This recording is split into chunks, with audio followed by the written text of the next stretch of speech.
Hi there property sellers. Today we're going to show you how to save many thousands of dollars when selling your hard-earned asset. Like any other endeavour, preparation is the key here. It's really important that you study recent and comparable sales so you have an excellent understanding of the value of your property. So go to auctions and inspect homes for sale in your neighbourhood. The first situation we're going to look at is where you've decided on the auction method to sell your property.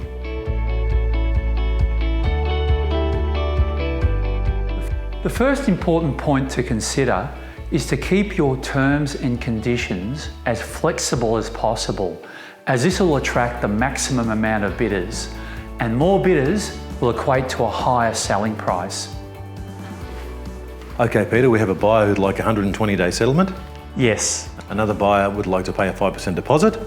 Yes. And also we have a buyer who'd like to show prospective tenants through the property prior to settlement. Yes. Excellent. The big day's arrived. It's half time at the auction and you're feeling a little pressured. My first tip is don't place your property on the market until it has reached your lowest acceptable figure. Don't be pressured by the selling agent. Okay, we have 3 eager buyers out there, Peter. All you need to do is announce the property's on the market and the auction will go ballistic. But the bidding's only at $650,000 and recent and comparable sales indicate my property's worth $750,000. Damn, I think I'm going to have to work harder for my commission. The fact is that 70% of buyers who have purchased under the hammer at auction have not exhausted their capacity. So don't be afraid of passing your property in and negotiating a figure that is acceptable.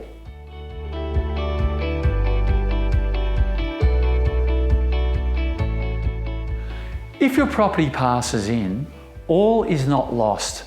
You can still achieve a high price with the correct strategy. The first important point is to start your negotiation from a high point, within reason, of course.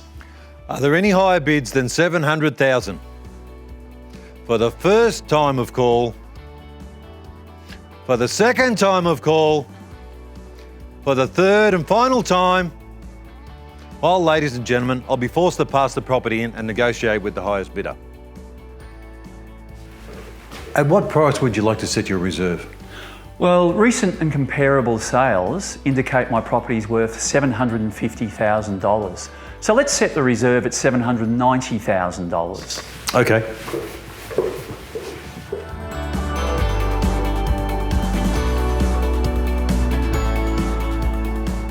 Remember, if you're reducing your asking price, insist that the buyer increase their offer price.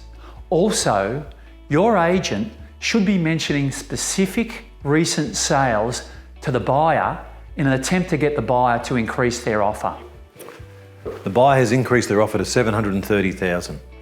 Okay, look, I'm now willing to accept $770,000. But just remember, the house around the corner at number 5 Smith Street just sold recently for $730,000, but my land component is much larger. The buyer has increased their offer to $740,000. All right, look, I'll reduce my asking price by a further $10,000 to $760,000. It's now up to the buyer to increase their offer. The buyer has increased their offer to $750,000.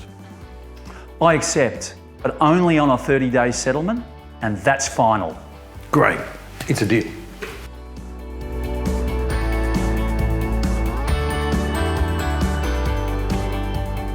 If the buyer refuses to come up to an acceptable level, withdraw from the negotiation and advertise a realistic asking price.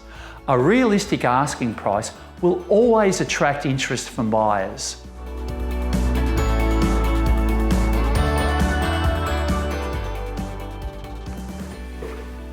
The best offer the buyer will make is $710,000. Well, look, let's advertise the property at $770,000. At that price, it's sure to attract interest from buyers.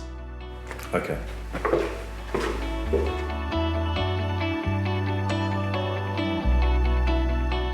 The auction method may not be the best method of selling your property. You may choose the private sale method. In that situation, the fundamentals remain the same. Make sure you study recent and comparable sales so you have an excellent understanding of the value of your property. This will ensure you don't undersell. And just like an auction, keep your terms and conditions as flexible as possible, as this will attract the maximum pool of buyers. Whether you choose the auction method or private sale method, it is really important that your property is marketed correctly. This can have a huge impact on the final selling price. I highly recommend you download the Property Sellers Checklist for some great tips on agent selection, the best method of sale, property presentation, and a whole lot more. There are many variables in a property negotiation, so always seek independent advice from a qualified selling agent before placing your property on the market.